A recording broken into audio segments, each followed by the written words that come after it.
Guntersville, population of almost 8,300, is a small town in northeast Alabama. Located in Marshall County, residents and visitors alike enjoy boating and fishing on Lake Guntersville, a reservoir along the Tennessee River.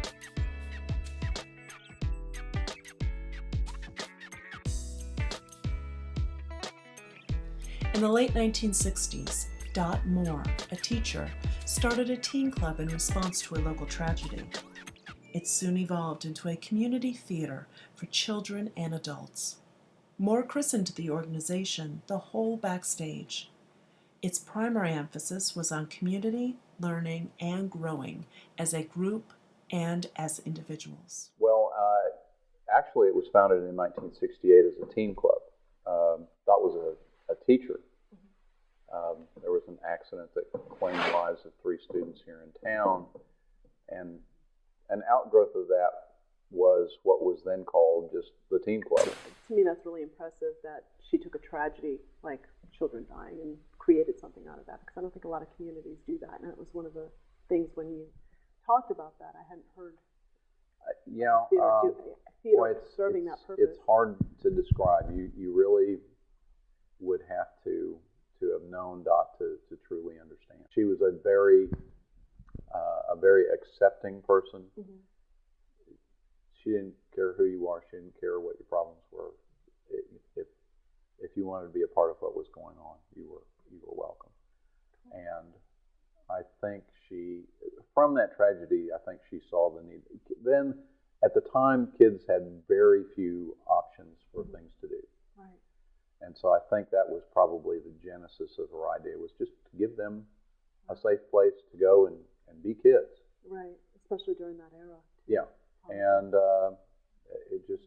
it grew from there. It kind of took on a life of its own. Yeah. And Dot was happy to go with that, okay. But her main emphasis was and continued to be on kids. At one time, the city of Albertville was considering renovating, the name escapes me, they had an old movie theater there. Mm-hmm. They were considering renovating it, mm-hmm. turning it into a theater, and so they had approached Dot about moving Whole Backstage to Albertville to that theater. Mm-hmm. Well, our mayor at the time, Bob Henry Sr., got wind of this and came to Dot and said, "You're not going anywhere." Most community theaters don't survive that long. But it filled a need here. A place to belong, a place where it's interesting, a place where they can be singled out or a place where they don't get singled out. It serves a lot of different purposes. And as a result, we get people from all walks of life. Wow. Do you have a steady group of actors you work with, like an acting company? Or we have our regulars, and then we also have people that show up and they're in one production and then we don't see them again, and others that just come back when they're able. So it's an interesting mix. How would you describe the plays that you do? I would say for the most part, I would call them mainstream. Okay. They tend to be probably, I would guess, mostly G or PG rated fare, family fare.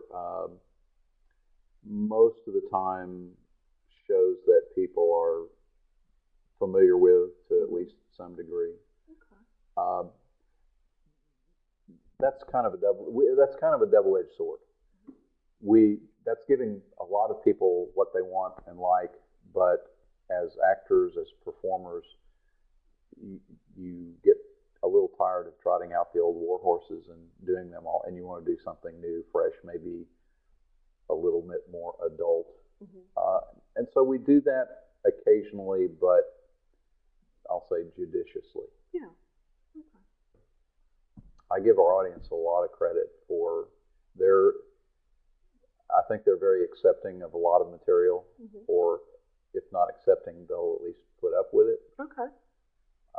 We generally don't get a lot of complaints, even when we have something that's maybe a little bit more intense. But then there's the odd theater goer that they'll get offended at anything, and they'll generally just get up and leave, and it's their choice. Yeah.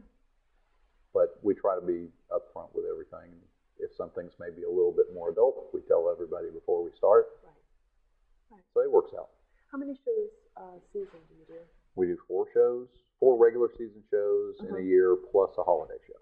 There's a children's theater that has sessions throughout the year.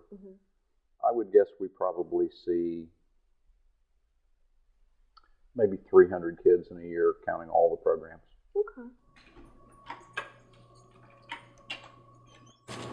This is our costume construction room. Wow. We've probably got at least 8,000 costumes. Wow. Most of these are divided by period. So if you're looking for 1950s, there's a section. If you want 1940s, if you want 1890s, so forth.